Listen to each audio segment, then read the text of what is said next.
বামফ্রন্ট সরকারের শেষ মুখ্যমন্ত্রী বুদ্ধদেব ভট্টাচার্যের জীবনাবসান। মৃত্যুকালে তার বয়স হয়েছিল ৮০ বছর। ২০০০ থেকে ২০১১ সাল পর্যন্ত টানা ১১ বছর পশ্চিমবঙ্গের মুখ্যমন্ত্রী হিসেবে গুরুদায়িত্ব সামলেছিলেন কবি সুকান্ত ভট্টাচার্যের ভাইপো বুদ্ধদেব ভট্টাচার্য। বৃহস্পতিবার সকালে বুদ্ধদেব ভট্টাচার্যের মৃত্যুর খবরে শোকের ছায়া নেমে এসেছে রাজনৈতিক মহলে। এই ঘটনায় নিজের এক্স হ্যান্ডেলে শোকবার্তা দিয়েই মুখ্যমন্ত্রী ছুটে চলে যান বুদ্ধদেব ভট্টাচার্যের বাড়িতে। ঘোষণা করে দেন পূর্ণ দিবস ছুটির। পশ্চিমবঙ্গে ৩৪ বছরের বামফ্রন্ট শাসনের দ্বিতীয় এবং শেষ মুখ্যমন্ত্রী বুদ্ধদেব ভট্টাচার্যের জীবনাবসান। বৃহস্পতিবার সকালে বুদ্ধদেবের মৃত্যুর খবর জানান তার সন্তান সুচেতন ভট্টাচার্য। এদিন সকাল ৮টা ২০ পাম এভিনিউয়ের বাড়িতেই তিনি প্রয়াত হন। সূত্রের খবর, বুধবার রাতে বুদ্ধদেবের শ্বাসকষ্ট বাড়াবাড়ি পর্যায়ে গিয়েছিল, কিন্তু সেটা রাতে সামাল দেওয়া হয়েছিল। কিন্তু বৃহস্পতিবার সকাল থেকে আবার অসুস্থ হয়ে পড়েন বুদ্ধদেব। সকালে উঠে প্রাতরাশের পর চাও খেয়েছিলেন, তারপরে আবার অসুস্থ হয়ে পড়ায় তাকে নেবুলাইজার দেওয়ার চেষ্টা হয়। সূত্রের খবর, সে সময় তিনি হৃদরোগে আক্রান্ত হন। চিকিৎসকদের খবর দেওয়া হয় দ্রুত। তারা এসে বুদ্ধদেবকে প্রয়াত বলে ঘোষণা করেন। শুক্রবার দুপুরে পাম এভিনিউয়ের বাড়ি থেকে পিস ওয়ার্ল্ডে নিয়ে যাওয়া হলো বুদ্ধদেব ভট্টাচার্যের মরদেহ।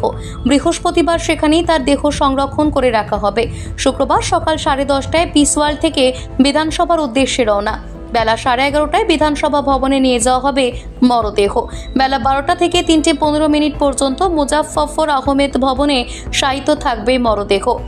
বিকেল 3:30 থেকে 3:45 পর্যন্ত দীনেশ মজুমদার ভবনে রাখা হবে মরদেহ। বিকেল 3:45 দীনেশ মজুমদার ভবন থেকে দেহদানের জন্য নীলরতন সরকার মেডিকেল কলেজ এবং হাসপাতালের উদ্দেশ্যে শেষ যাত্রা। বিকেল 4টায় দেহদান। কাল সকাল 10:30টায় আমাদের আলিমুদ্দিন স্ট্রিটে বডি থাকবে, যে কেউ সেখানে যেতে পারবেন, শ্রদ্ধা জানাতে পারবেন। এবং তারপরে আমরা বডি যেহেতু ডোনেট করা আছে, সেই বডিটা ডোনেশন করে আমাদের কালকে এই প্রোগ্রাম, কারণ অনেকে বাইরে থেকে আসবেন, রাজ্যের বাইরে থেকে, দিল্লি থেকে ইত্যাদি, সেই জন্য আজকে আমরা বডিটা রেখে দিচ্ছি। এই হচ্ছে ব্যাপার। বুদ্ধদেব ভট্টাচার্যের মৃত্যুতে আজ পূর্ণ দিবস সরকারি ছুটির ঘোষণা করলেন পশ্চিমবঙ্গের মুখ্যমন্ত্রী মমতা বন্দ্যোপাধ্যায়। প্রাক্তন মুখ্যমন্ত্রী রাষ্ট্রীয় মর্যাদায় শেষ শ্রদ্ধা জানানো হবে বলেও জানান তিনি। বুদ্ধদেব ভট্টাচার্যের প্রয়াণে শোকের ছায়া নেমে এসেছে রাজনৈতিক মহলে। এদিন মমতা বলেন, আমি ওনার স্ত্রী এবং সন্তানের পাশে রয়েছি। রাজ্যের জন্য ওনার প্রচুর অবদান রয়েছে। একটা মানুষ মরে গেলে তার জীবন শেষ হয়ে যায় না, তাকে মানুষ মনে রাখে তার কাজের জন্য। আমি এই খবরটা শুনে খুব টেনশনে পড়লাম, আর তাই আমার হাত কেটে রক্তও বেরিয়ে গেল। ভরা থাক গানটার অন্তরাটা কি, উনিও বসেছিলেন, আমিও বসেছিলাম। আমি তখন বলেছিলাম, যে পথে যেতে হবে সে পথে তুমি একা, নয়নে আধার রবে, ধ্যানে আলোক রেখা। এই ঘটনাগুলো আমার মনে পড়ে। 92-তে যখন দাঙ্গা হয়, আমি ছুটে গিয়েছিলাম মহাকরণে, আমার কিছু দরকার আছে কিনা সাহায্য। আমি যখনই কোনো পরিস্থিতি দেশে বা রাজ্যে হয়েছে যেটা রাজনীতির ঊর্ধ্বে থেকে শান্তি রক্ষা করার জন্য, সেটা আমি সবসময় করেছি। এবং আপনাদের সকলকে বলবো, যেভাবে শান্তি রক্ষা করছেন আপনারা, সেইভাবে শান্তির সাথে, শ্রদ্ধার সাথে শোক জ্ঞাপন করুন। প্রাক্তন মুখ্যমন্ত্রী বুদ্ধদেব ভট্টাচার্যের প্রয়াণে এক্স হ্যান্ডেলে শোকবার্তা দিয়ে প্রধানমন্ত্রী নরেন্দ্র মোদী লেখেন, পশ্চিমবঙ্গের প্রাক্তন মুখ্যমন্ত্রী বুদ্ধদেব ভট্টাচার্যের প্রয়াণে আমি শোকাহত। উনি একজন বলিষ্ঠ রাজনীতিবিদ ছিলেন। তিনি নিজের রাজ্যের মানুষের প্রতি ছিলেন প্রতিশ্রুতিবদ্ধ। ওর পরিবার এবং সমর্থকদের আমার আন্তরিক সমবেদনা জানাই। ওম শান্তি। এদিন অভিষেক বন্দ্যোপাধ্যায় বলেন, আমি গভীরভাবে মর্মাহত। বুদ্ধদেব ভট্টাচার্যের বিদেহী আত্মার চিরশান্তি কামনা করি। সীতারাম ইয়েচুরি বলেন, বুদ্ধদার খবরটা যখন এলো তখন আমার চোখের ছানি অপারেশন হচ্ছিল, মনটা ভেঙে গেল। দলের প্রতি এবং পশ্চিমবঙ্গের প্রতি ওর নিষ্ঠাবোধ আমাদের দুজনের এক মতাদর্শ, এবং ওর দূরদৃষ্টি আগামী দিনেও আমাদের পথ প্রদর্শন করবে। সুকান্ত মজুমদারের কথায় আমরা মর্মাহত। ওর শোক সন্তপ্ত পরিবারকে আমি আমার তরফ থেকে এবং আমার দলের তরফ থেকে সমবেদনা জানাই। রাজনৈতিক মতাদর্শগতভাবে ভিন্ন মেরুর মানুষ হলেও ব্যক্তিগতভাবে আমি ওকে সম্মান করতাম। শুভেন্দু অধিকারী বলেন, পশ্চিমবঙ্গের প্রাক্তন মুখ্যমন্ত্রী বুদ্ধদেব ভট্টাচার্যের প্রয়াণে আমি শোকাহত। তার পরিবার এবং ভক্তদের প্রতি আমার সমবেদনা। আমি তার আত্মার চিরশান্তি কামনা করি। মল্লিকার্জুন খার্গে বলেন, 5 দশকের দীর্ঘ রাজনৈতিক জীবনে তিনি মানুষের সেবা করেছেন। পশ্চিমবঙ্গের প্রাক্তন মুখ্যমন্ত্রী বুদ্ধদেব ভট্টাচার্যের মৃত্যুতে তার পরিবার এবং সহকর্মীদের গভীর সমবেদনা জানাচ্ছি। কৃষি থেকে শিল্প সর্বত্রই বিপ্লব আনতে চেয়েছিলেন বুদ্ধদেব ভট্টাচার্য। তার হাত ধরেই টাটা গোষ্ঠী বাংলায় আসে। সিঙ্গুরে ন্যানো গাড়ির কারখানা করতে চেয়ে জমি অধিগ্রহণ শুরু হয়, যার বিরোধিতা করে আন্দোলনে নামেন বিরোধী নেত্রী মমতা বন্দ্যোপাধ্যায়। সেই তুমুল আন্দোলনের জেরে পিছু হটতে হয় বামফ্রন্ট সরকারকে। বেঙ্গল বুলেটিনের পক্ষ থেকে শঙ্খ ভট্টাচার্যের রিপোর্ট।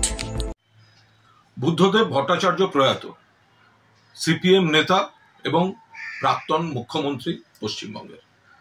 গভীর শোক প্রকাশ করছি, প্রণাম জানাচ্ছি তাকে। তার স্মৃতি অটুট থাকবে।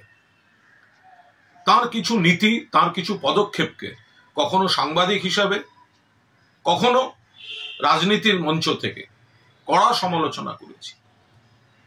বুদ্ধবাবু সঠিক ভাবনা কিন্তু ভুল প্রয়োগ কৌশল, এর জন্যই ট্র্যাজিক নায়ক হিসেবে বাংলার ইতিহাসের পাতায় চিরদিন তার উল্লেখ থাকবে। পাশাপাশি বলবো, সাংবাদিক হিসেবে তার যা স্নেহ প্রশ্রয় পেয়েছি, আমি কৃতজ্ঞ। যতবার চেয়েছি একান্ত সাক্ষাৎকার,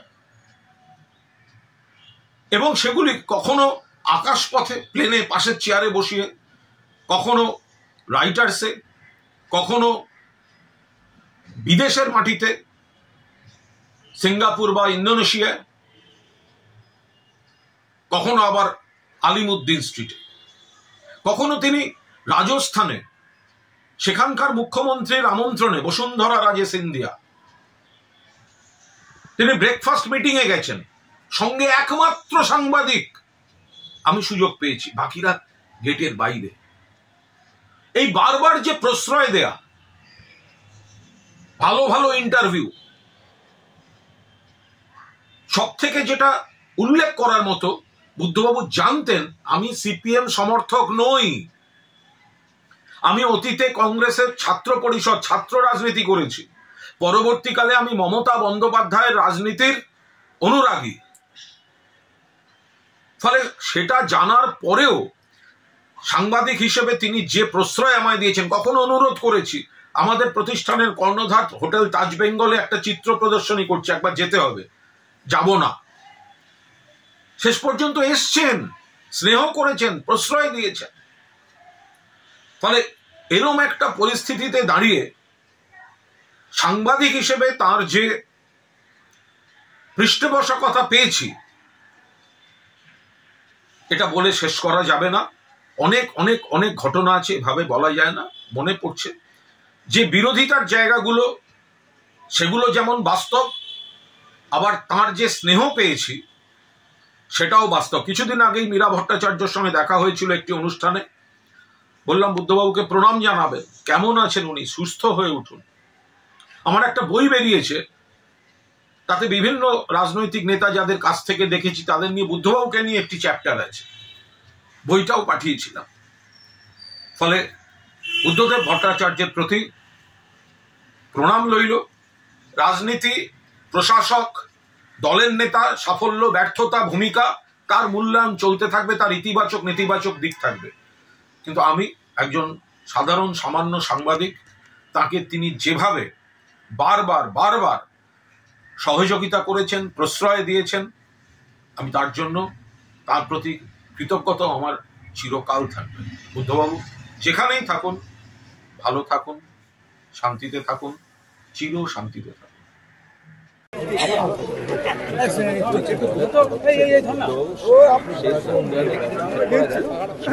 পণ্ডিত মোহাম্মদ সেলিম এখানে আছেন, তিনি একটা স্টেটমেন্ট দিয়েছেন, যা আজকে তো হচ্ছে না, স্বাভাবিক আজকে ডিস্ট্রিক্টে রাখবে, কালকে সমস্ত কার্যক্রম পার্টির সম্পাদক মন্ডলী